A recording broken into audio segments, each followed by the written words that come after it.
शिमला के जंगल में एक चिड़िया रहती थी जिसका नाम रानो था। रानो चिड़िया अकेली थी। कुछ समय पहले उसके पति की मौत एक लंबी बीमारी की वजह से हो गई थी। रानो के पति ने घर के आंगन में एक सेब का पेड़ लगाया था। पति के मरने के बाद रानो चिड़िया पेड़ के सेब बेचकर अपना पेट पालने लगी। रानो बहुत दयालु थी। वो हर रोज अपने पेड़ के कुछ सेब गरीब पक्षियों को बांट दिया करती थी। उसी जंगल में सुंदरी नाम की एक दुष्ट जादूगरनी रहती थी। जंगल के पक्षी उस दुष्ट जादूगरनी से बहुत डरते थे। एक दिन की बात है, रानो हर दिन की तरह लाल लाल रसीले सेब बेच रही थी। उसी समय जादूगरनी सुंदरी अपनी झाड़ू पर बैठकर उधर से गुजर रही थी। अचानक से उसकी नजर रानो चिड़िया के रसीले सेबों पर पड़ी। अरे ओ चिड़िया, क्या ये सेब ताजे और मीठे हैं? हाँ जादूगरनी जी, यह सेब ताजे हैं। आप इन्हें छक्कर देखें। मुझे विश्वास है आपको इसका स्वाद बहुत पसंद आएगा। ठीक है चिड़िया, अगर तू इतने विश्वास के साथ कह रही है तो तू ऐसा कर, ये सारे सेब मुझे दे दे। मैं इन्हें खाकर देखूंगी। अगर सेब स्वाद में अच्छे नहीं हुए तो अंजाम भुगतने के लिए तैयार रहना, समझी तू? मैं तुझे छोड़ूंगी नहीं। फिर जादूगरनी सारे सेब लेकर वहाँ से चली जाती है। रानो चिड़िया जादूगरनी के डर से कुछ नहीं बोल पाती। वो दुखी मन से अपने घर लौट आई। आज उसकी 1 रुपए की भी कमाई नहीं हुई थी। दूसरी तरफ अपनी गुफा में लौटकर जादूगरनी सेब को खाने लगती है। उसे सेब का स्वाद इतना अच्छा लगा कि उसने सारे सेब खा लिए। अगले दिन जादूगरनी की तबीयत बिगड़ गई। वो उल्टियाँ करने लगी और ये देखकर उसे बहुत गुस्सा आया। लगता है उस चिड़िया ने मुझे जहरीले सेब दिए थे, जिसे खाकर मुझे उल्टियाँ हो रही हैं। उसकी वजह से मुझे इतनी परेशानी झेलनी पड़ रही है। उस रानो चिड़िया ने मुझे धोखा दिया है, धोखा। मैं उसे जाकर अभी अच्छा सबक सिखाती हूँ, फिर कभी वो किसी को धोखा नहीं दे पाए। फिर जादूगरनी गुस्से में रानो चिड़िया के पास पहुँचती है। जादूगरनी को देखते ही रानो चिड़िया डर कर उससे पूछती है, क्या हुआ जादूगरनी जी? आज सुबह सुबह आप मेरे घर आई हैं। क्या कोई बात है? आप मुझे बताएं।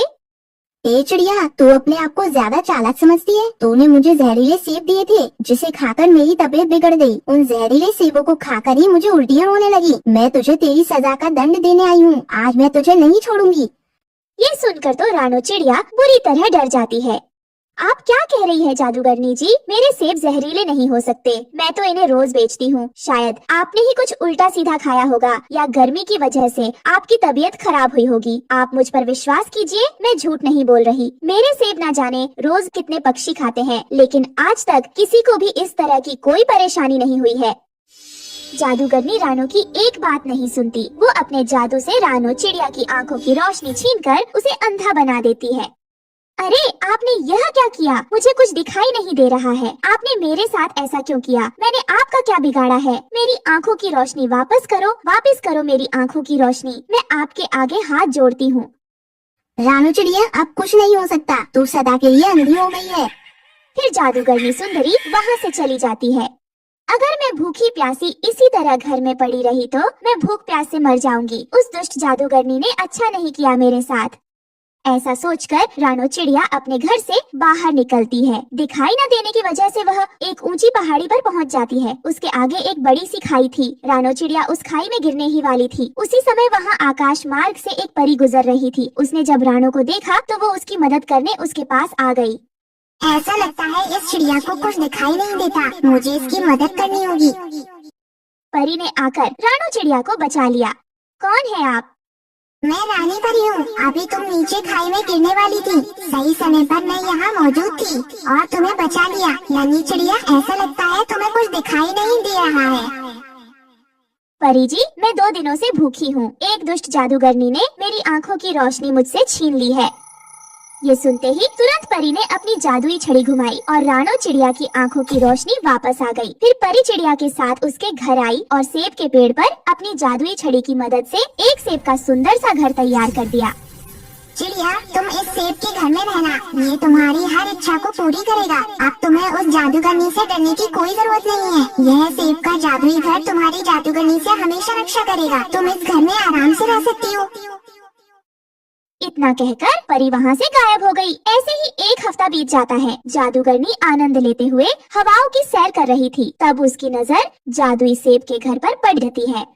क्या बात है, इस जंगल में दूसरा जादूगर कब आया है? चलकर देखती हूँ। जादूगरनी ने जैसे ही खिड़की से झाँका तो उसे रानो चिड़िया अंदर दिखाई दी।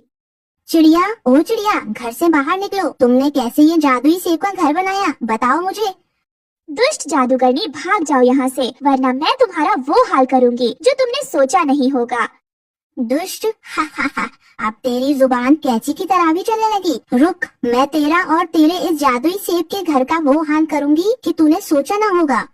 फिर जादूगरनी अपनी जादुई झाड़ू से जादुई सेब के घर पर हमला करती है, लेकिन जादुई सेब का घर पलटकर हमला करता है और जिसमें जादूगरनी घायल हो जाती है और एक पेड़ के पीछे छुप जाती है। इस रानू की बच्ची को सबक सिखाए बिना मैं यहाँ से नहीं जाऊंगी। ए मेरी जादुई झाड़ू, इस जादुई सेब के घर को नष्ट कर दे ताकि इस चिड़िया को इसकी गलती की सजा मिल सके। ये सुनते ही जादुई झाड़ू तेजी से सेब के घर के पास जाकर धमाका करती है, जिसमें वो जादुई झाड़ू खुद नष्ट हो जाती है, लेकिन जादुई सेब के घर को भी नष्ट कर देती है।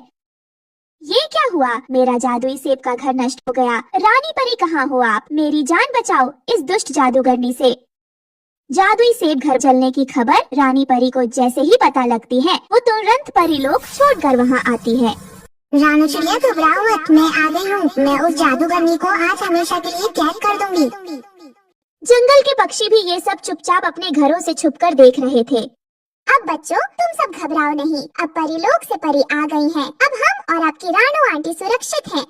रानी परी, मुझे तेरा ही इंतजार था। सदियों से चलती आ रही दुश्मनी में जो तूने मेरी बहन को मार दिया था, आज मैं अपनी बहन का बदला तुझसे जरूर लूंगी। फिर क्या था, दोनों में भयंकर युद्ध होता है जिसमें रानी परी की जीत होती है। रानी परी दोबारा रानो चिड़िया के लिए जादुई सेब घर बनाती हैं और दुष्ट जादूगरनी को अपने जादू से कैद करके ले जाती हैं। फिर उस दिन के बाद से रानो चिड़िया खुशी खुशी सेब के घर में रहने लगी। दोस्तों, आपको हमारी आज की